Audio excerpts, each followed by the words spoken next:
Linda Richards moved into her driveway and pressed the button to open her garage door.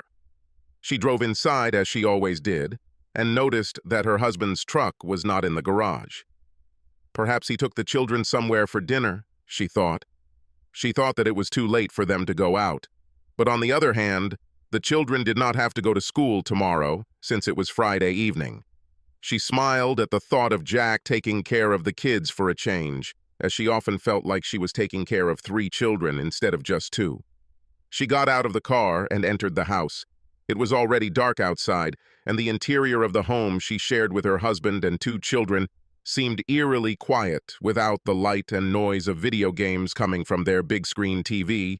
She remembered what she had done earlier that evening with her lover Michael and felt a little guilty, but only for a moment. Looking around the dark, quiet house, she wondered if this would be her fate if Jack decided to finally end their marriage. After thinking a little, she laughed and headed upstairs. No, she thought. If Jack was going to do something, he would have done it already.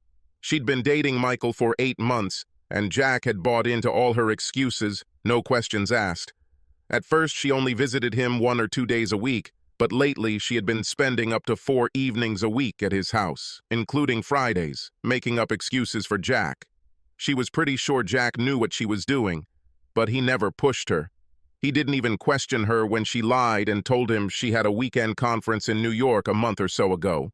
The truth was that she spent that weekend with Michael, in New York, of course. Michael was the only one who needed to attend the conference. She was his +1 for the entire weekend. And now they were planning to spend a whole week on a cruise together. They just needed to find an excuse that Jack would accept. She went upstairs, undressed, and slipped into the shower. She wanted to be as fresh as possible for her husband when he returned with the children. She wanted to be clean in front of Jack in case he wanted sex. Of course, he hadn't been flirting with her lately, so she didn't expect him to do it tonight. And yet, she thought, no one ever knows for sure. She slipped under the covers and quickly fell asleep. The next morning, she woke up expecting to see her husband next to her. But he wasn't there, and his side of the bed didn't look like it had been disturbed. She listened, but heard nothing else in the house. Maybe they are outside, she thought. She stood up, put on her robe, and looked around the house, but there was nothing to indicate that they were there. She looked outside, thinking maybe they were working in the yard, but there was no one there. She ran around the house calling them, but there was no answer. Distraught, she looked into the garage, but Jack's truck was still missing. She ran back upstairs and looked in the closet. All of Jack's clothes and toiletries were gone. She ran into the children's bedrooms and saw that their things were also missing. Has he finally left? She took out her phone and tried to call Jack, but received a message saying that the number she was calling was no longer in service. "Oh, God, no!" she exclaimed. She called his parents in Southern California, hoping they might know what happened. "Mom, it's me, Linda," she said when Jack's mother answered the phone. "Have you heard anything about Jack and the kids lately?" "No, Linda, I didn't," said Lorraine, Jack's mother. "Everything is fine?" "No," said Linda. "Yesterday, late at night, I returned home and they were no longer there. I assumed they had gone out to dinner, but they didn't return home. I tried to call Jack but received a message that his number was no longer in service." "I don't know what to tell you," Lorraine said. "Maybe you should call the police and report them missing." "I will do so, thank you," she said. Having finished the conversation, she went to the kitchen for a cup of coffee. That's when she saw it, an envelope lying next to the coffee pot. Jack's ring lay on top of the envelope. Frightened, she opened the envelope and pulled out a piece of paper, a typewritten note from Jack. She sat down with a cup of coffee and read the note. "Linda," the note began, "in case you haven't figured it out yet, I'm leaving. The children are with me, and they are fine. It's obvious to me that you forgot that Friday was our 15th wedding anniversary. Of course, you chose to spend it with Michael Freeman rather than me, but I'm really not surprised. This isn't the first time you've missed an important family event. Last month, you apparently forgot that Jason turned 13. I told him that you were busy at work and couldn't get out. Of course, I know that you really were in Freeman's bed. You did the same for Allison's birthday 3 months ago. She was heartbroken when she found out that you put your lover above her. Do you remember how Jason got injured while playing football at school 2 months ago? That's right. You didn't bother looking after him because you were with Freeman. The school told me that they tried to call you, but they were told that you were in a meeting. Imagine my surprise when the private investigator told me that you and Freeman were actually doing the horizontal mambo at the Hilton that afternoon. Yes, I have known about your ongoing affair with Freeman for some time now. And the children know this too. I also know about that supposed conference you went to in New York, and I know about the cruise you and Freeman are planning to take later this year. Don't worry, you won't have to lie to me about it anymore. Since you decided that Freeman was more important than your family, I decided to take matters into my own hands. I hoped that you would break up with him and become my wife and mother of our children again. Perhaps we could work things out, but you chose not to. You've been practically absent for the past few months, so now it's my turn. I'm leaving. And since you don't seem to care about the children, they also left and will stay with me. The divorce papers will be handed to you sometime early next week at your place of work. Yes, I am filing a plea for adultery, as it is legal in this state. I am also suing Michael for alienation of affection, as that is also a crime in this state. I may not get much, if anything at all, but that doesn't matter. It's the principle that matters. You see, I teach kids that bad choices have consequences. Considering that you chose your lover over children and left them in my care for 3 or 4 nights a week while you were having sex with Freeman, I am asking for custody of the children, and you may be required to pay child support. Since you make good money, I ask you not to order spousal support. I won't stop you from seeing your children, although you will have to get a passport and pay for your own travel. You see, we are moving to Australia. I accepted the promotion and will be leading our company's operations there for at least the next 5 years. I had hoped to share this good news with you, but as always, you chose to spend your evenings with Freeman, and I never got to celebrate my promotion with you. You will also find a signed resignation letter in the top drawer of my desk. I'm leaving you the house and half of our bills. I took my name off everything. Now it's all yours. Enjoy. By the way, if you decide to fight your divorce, you could become the next internet porn sensation. Along with your resignation letter, you will find a package containing several rather explicit photographs of you and Freeman together. These are just a few snippets that I have from the many hours of video I filmed with you both. I would like to say that the last 15 years have been wonderful. Unfortunately, I cannot. Sure, the first 13 or so were pretty good, and I gave you all the love I could, but obviously, that wasn't enough for you. For the past year or so, you have been distant and have rejected all my attempts to win you back, offering only flimsy excuses for your constant absences. You may have noticed that I haven't had sex with you for quite some time. Truth be told, the thought of getting a few sloppy seconds from you filled me with disgust. I suspect you thought I didn't mind what you did because I never tried to physically stop you. You know I would never physically harass you or tell you what to do. I'm just not wired that way. But the truth is that you hurt me more than you know, and I will never be able to overcome this. So please spare me the cliches and nonsense. You should know that in all the years that we were together, I never even thought about cheating on you. I have always been there for you and the children. You were my main priority, above everything else. On the other hand, you haven't been with all of us for the last 8 months.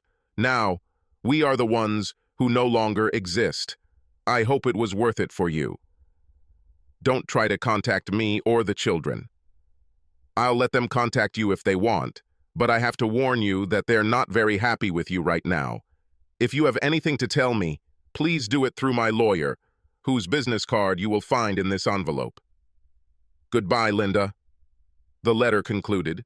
It was signed simply, Jack. With tears in her eyes, Linda folded the letter and put it back in the envelope. She took out Jack's lawyer's business card and placed it on the table, promising to call on Monday. She took out her cell phone and called Michael. He answered after the second ring. What did he do? Michael roared when she told him what Jack had done. That son of a bitch. You told me he didn't mind what you did. I was pretty sure he knew, but he never tried to stop me, she said. Now, they're all gone. What should I do? She exclaimed. Do you want me to come? He asked. Please, she begged. Michael walked up to the house, ignoring the man parked just down the street in a nondescript sedan. Thanks, Mom, Jack said when his mother finished talking to Linda. You're welcome, son, she said, hugging him. Promise me you'll call when you get to Melbourne. I'll do so, Mom, he told her. The children hugged their grandmother one last time, and all three headed to the airport.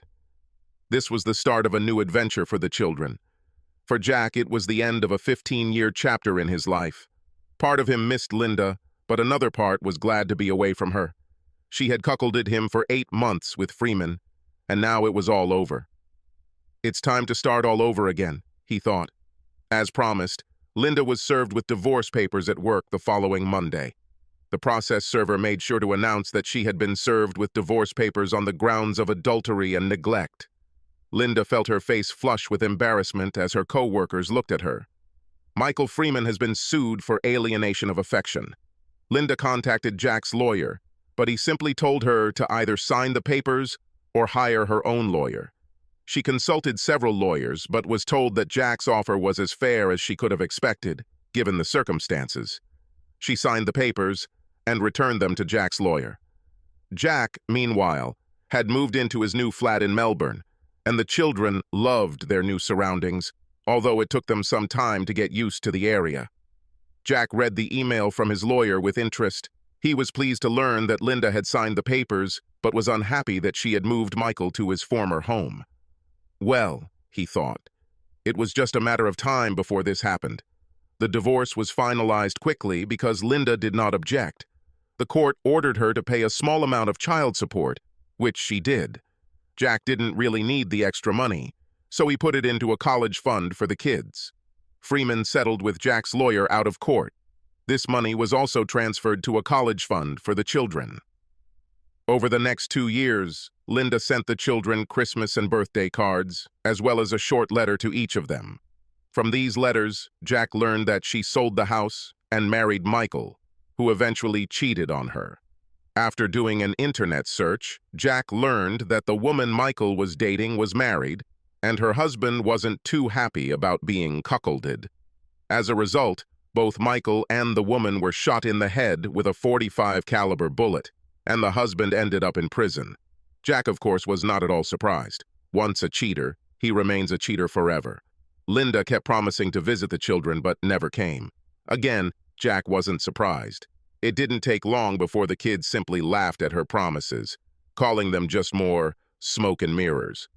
Over time, postcards and letters began to arrive less frequently, and after 3 years they stopped coming altogether. Jack, on the other hand, met Chloe, a blonde beauty who was originally from Adelaide. She had moved to Melbourne 5 years earlier after her husband left her for another woman. They dated for almost a year before he proposed to her. Are you sure about this, Jack? She asked. You know that I can't have children, and that's what made my first husband leave. Your first husband was an idiot. I've never been so sure of anything in my life, he said. I love you madly and want to spend the rest of my life with you. I love you madly too, Jack, she said, and I want to spend the rest of my life with you. But what about your children? Will they accept me as their stepmother? Well, let's ask them, Jack said. The next day, Jack and Chloe were babysitting in his apartment. Guys, I fell in love with Chloe and asked her to marry me, he said. But I want to know how you feel about this. Will you accept her as your stepmother? No, Allison said, causing Chloe to recoil in shock. Jack looked at his daughter in surprise. Why not? He asked. Because, Dad, Jason said, we don't want her to be our stepmother. We want her to be our mother. Is it true? Chloe asked. Do you want me to be your mother? But what about your biological mother? She gave up on us a long time ago, Allison said. So if you want to marry Dad, you'll have to become our mom. Are you ready to do this? Chloe looked at Jack in shock. She then looked back at the children and pulled them into a hug. "Of course," she said, and tears streamed down her face. "I would like to be your mother." A couple of months later, Jack and Chloe got married in a small outdoor ceremony. Allison was Chloe's maid of honor, and Jason was Jack's best man. After 5 years, they all returned to the States for a short visit. Jason had been accepted into the Air Force Academy, so they decided to take him there after a short stop in Southern California, where Jack introduced Chloe to his parents.